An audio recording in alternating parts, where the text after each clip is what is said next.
Hi everybody! So in today's video we are going to start talking about something called an accumulation function. And if you think back to the beginning of this unit, we said that an integral is just a function that accumulates the change in another function. An accumulation function is part of the family of integrals because an accumulation function is defined as the integral of another function. An example of an accumulation function is going to look like this. Our accumulation function is going to be called g of x.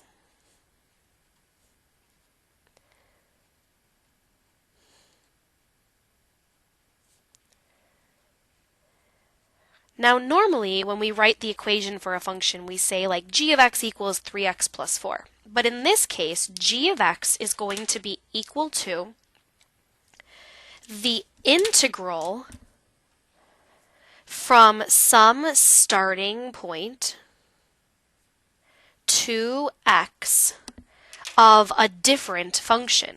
So it's going to be the integral of some other function, for example, an f function. Now what I want you to notice is that we are integrating from some starting number, it might be a 1, a 2, a 0, or whatever, to x. What that means is if you want to find g of 2, you would integrate from your starting value to 2. F is a different function, and we're using a different variable here because we can't use the letter x to stand for the input of g and the input of f at the same time. So you're going to notice that g of x is the integral from some starting number to whatever x value you're plugging in for some other function. If we look at a concrete example that actually has numbers, it would look like this. The graph of the function f is shown. So you'll notice f, which is what's inside of this integral, is the graph that we're looking at here. And we want g to be the function that is defined as the integral from 2 to x of this f function that we're looking at in our graph. We're going to practice doing a couple different things today. So we're going to start by just practicing using this equation to find values. For example, if I want to find g of 0, 0 is the x value that I'm plugging into my equation. So g of 0 using this equation would be the integral from 2 to 0 because the x in this equation is going to be replaced with 0 of f of t dt. Now in order to figure out this value, in order to actually evaluate this, we need to think back to the actual meaning of an integral. So an integral is an area. If I want to find the integral from 2 to 0 on this graph, then what that means is I want the area between the 2 and the 0 on the graph. The other thing that I need to remember is that the lower number is supposed to be on the bottom. So what we learned is if the integral is backwards, that's just going to take our area and make it negative. Which means when I find the area of this triangle, which is going to be 1/2 times the base, which is 2, times the height, which is 4, I'm going to make that negative because I'm moving to the left. It's a negative direction. And this is going all the way back to what we learned at the very beginning of this unit. 1/2 of 2 is 1, so my final answer here would be 4. For part B, I'm asking you to find g of 2. So again, this number tells me the value of x, which means if I replace the x in the equation with a 2, this becomes the integral from 2 to 2 of the function f. Now one of our properties of integrals that we learned is that if you start and you end at the same number, the area is just 0. Basically because you can't find the area of a line. It would just be an area of 0. There's no width. For part C, if I want to find g of 1, that means the x value in my equation is going to become a 1. So I would have the integral from 2 to 1 of f of t dt. The integral is always the area. So from 2 to 1 would be the area here on the graph. Now this shape is a trapezoid, but just like in part A, going from 2 to 1 with the higher number on the bottom is the same thing as going backwards. So it's going to be a trapezoid that's going to have a negative area. So it would be negative 1/2 times the height, which is 1, times base 1, which is 4, plus base 2, which is 2. Now, a half of 1 is just a half, and 2 plus 4 is 6, so my final area here would be negative 3. Normally, I want to remind you, an area that's above would be positive. The reason that this is a negative value is because of the direction. We're moving to the left. Last but not least for part D, it's telling me to replace the x with a 6. So I would integrate from 2 to 6 of f of t dt.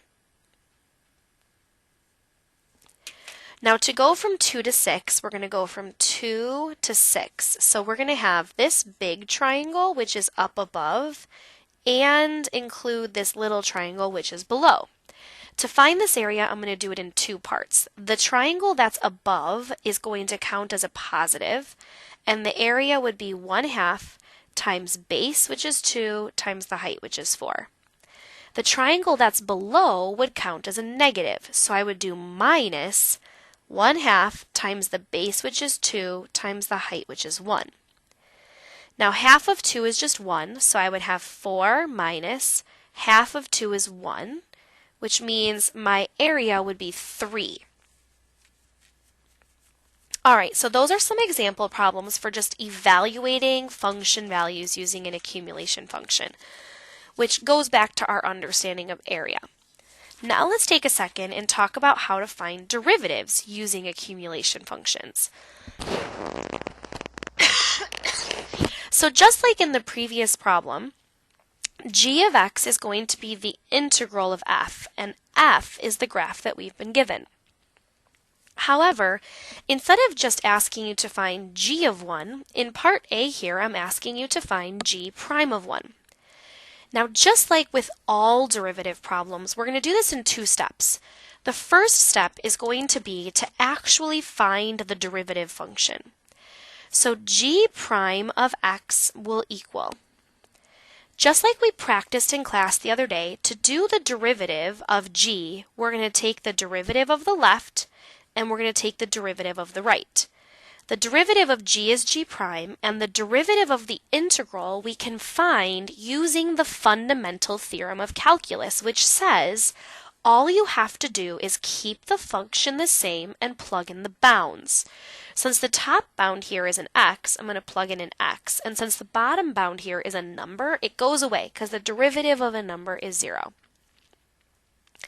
If this was something besides x, like x squared or 3x, I would also need to worry about chain rule, but the derivative of x, the chain, would just be 1, so I don't really need to worry about that here. So step 1 is take the derivative. Step 2 then is going to be to actually plug the value 1 into the derivative equation, which means I'm going to be finding g prime of 1. Which is going to be calculated by finding f of 1. I'm replacing all the x's with 1's. Now in the previous problem, in order to evaluate these integrals, we needed to find an area. But in this problem, the integral is gone. Well, all we need to do for this is find f of 1. F of 1 means find the y value when x equals 1. And I can do that by just looking at the graph. When x is 1, the y value is 2. So g prime of 1 would just equal 2.